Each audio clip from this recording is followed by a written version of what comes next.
Hello, my name is Tamara Swaggart, and today I'm going to talk about the impact of sleep apnea on highway safety. A little bit of background about sleep apnea.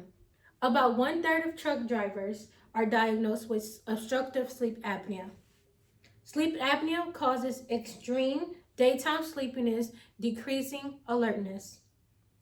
Daytime sleepiness and fatigue places the driver at a higher risk of causing fatal or non-fatal car accidents. Obstructive sleep apnea is more common in men than in women, as well as truck driving is more common in men than in women. Sleep apnea can properly be treated with CPAP machines that monitor the breathing patterns of people while they're sleeping. So those who are diagnosed with sleep apnea, they wear a machine at nighttime. The machine helps them get a better night's sleep. It monitors when they are interrupted during their sleep or lose oxygen while sleeping. It also monitors heart rate. Provider monitoring and patient education is important when determining a plan of care for patients who are diagnosed with sleep apnea. Why is obstructive sleep apnea a health threat?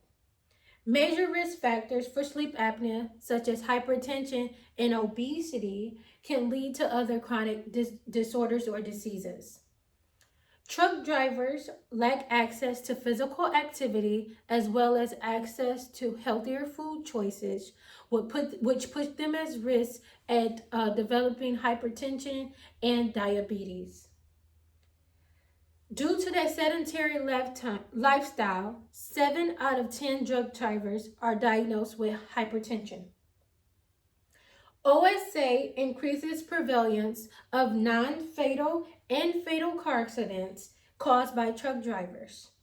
The increase in accidents increases the risk of people being injured or dying from a truck driver who fell asleep while driving. The cost to cover drivers increases once a driver is in an accident.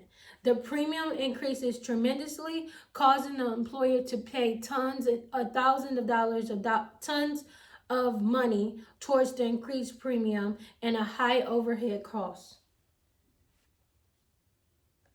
How was this health issue selected? Occupational health doctors report to the FMCSA and the Department of Transportation an increased number of drivers being diagnosed with sleep apnea. A lot of the drivers are non-compliant with treatment for CPAP machine or unaware that they actually have sleep apnea. Dashcam devices show an increasing number of drivers falling asleep while driving or becoming drowsy or unalert.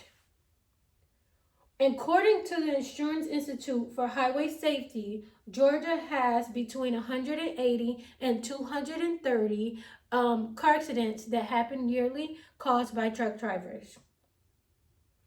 Truck drivers' sedentary lifestyle make them at risk for chronic conditions and allow them to be it makes their population be at high risk for major health concerns.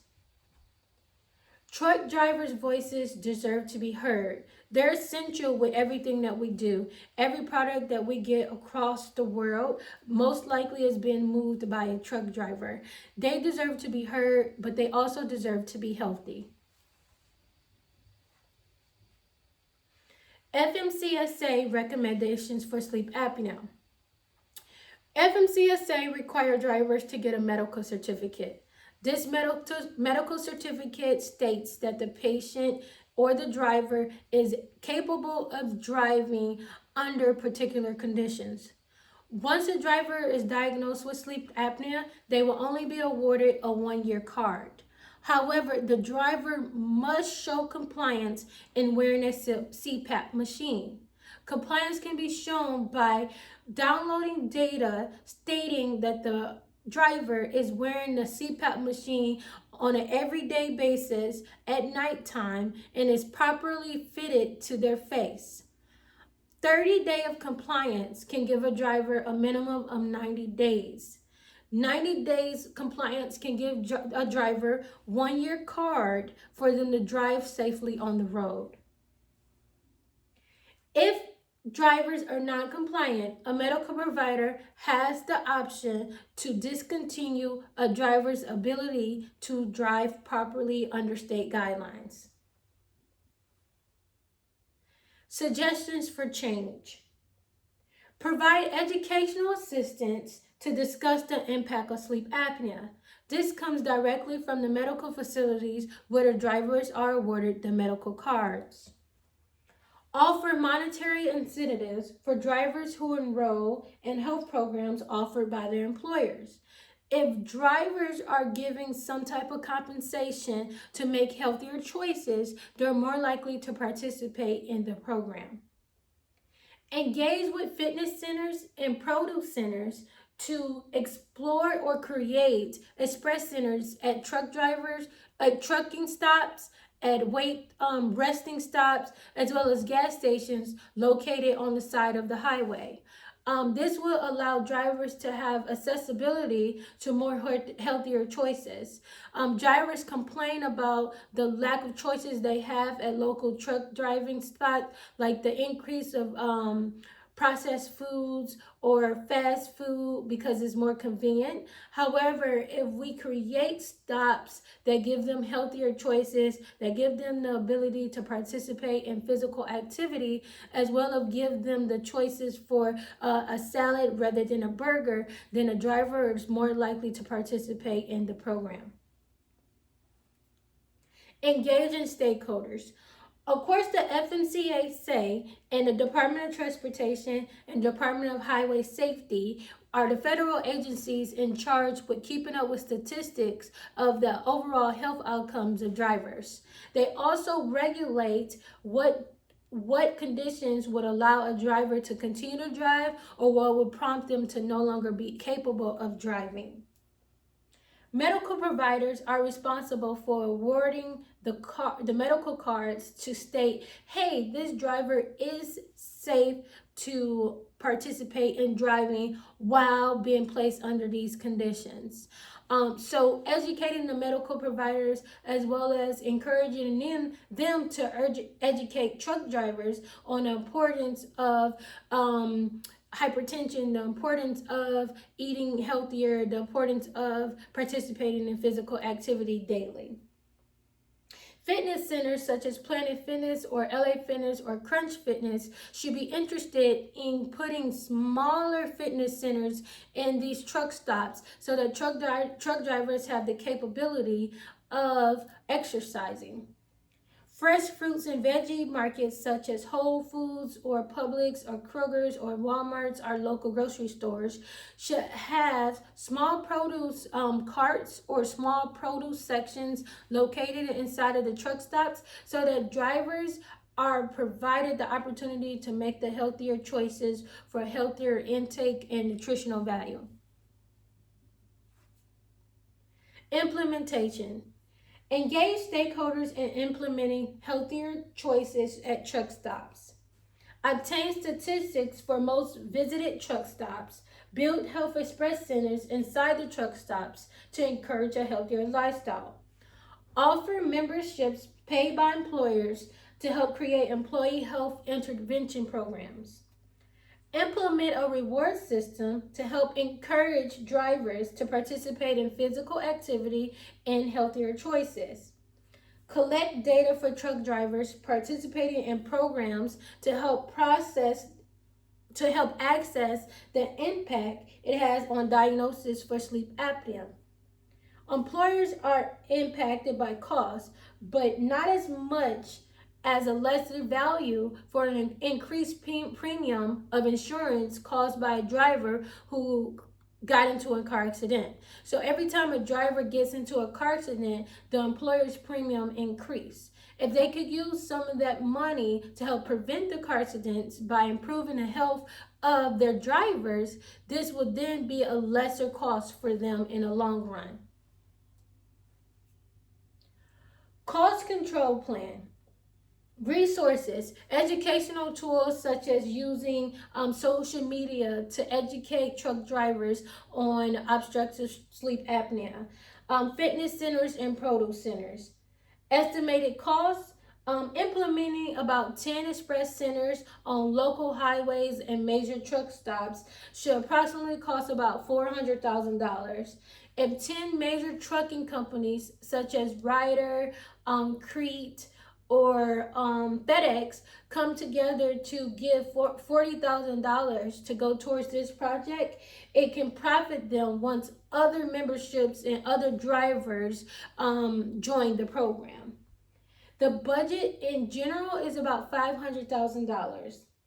Performance management. So our way to measure if this change is effective is to see if the drivers are feeling like they have more energy, feeling like they're losing weight, feeling like they're having better night's rest, or keeping up with surveys to help keep up with the monitoring of their performance measurements can help us determine if these centers are impactful for the drivers.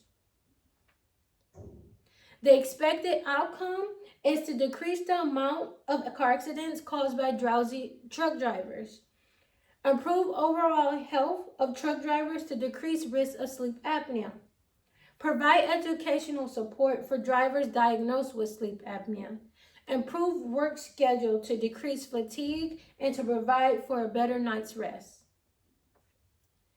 Of course, when it comes to change, there's always some barriers that you may come across. One of the barriers is the conflict with schedule and availability. Whether or not the employers provide the time for the drivers to actually engage in the fitness centers and engage in purchasing the produce while on a truck driving route. Truck drivers have very lengthy schedules, which make them incapable of participating in other activities outside of driving. Also, no physical room available at the truck stops to actually add the express centers. We already have showers, as well as some luxury some activities, such as some truck stops have casinos, some truck stop has television rooms or game rooms. So we may come across places that actually do not have a physical room to add the fitness centers or add the produce carts. And lastly, drivers being resistant to change. Low participation, not wanting to make change, not seeing why change is important, not taking their health seriously. Tips to overcome the barriers. Encourage employers to provide schedules for those diagnosed with sleep apnea. So if you're diagnosed with sleep apnea, employers should automatically give you the opportunity to engage in these physical activities. Create express centers located near the truck driving stations. So if we cannot be inside of the truck driving stations, make it accessible to be very close so truck drivers are aware that the resources are available. Encouraging a reward system to reward people who are properly participating in the program. In conclusion, truck drivers are at risk for obesity, hypertension, and increasing the risk for OSA. FMCSA reports an increase of OSA diagnosis and accidents caused by sleep apnea. Sleep apnea is a major health concern and creates problems in the long run for truck drivers. Creating fitness centers and fresh produce centers can help encourage healthier behaviors as well as decrease diagnosis for OSA and decrease hypertension and obesity in truck drivers. The main goal is to decrease motor vehicle accidents caused by drivers who became fatigued, as well as increase the overall health of truck drivers. And this is all. Thank you.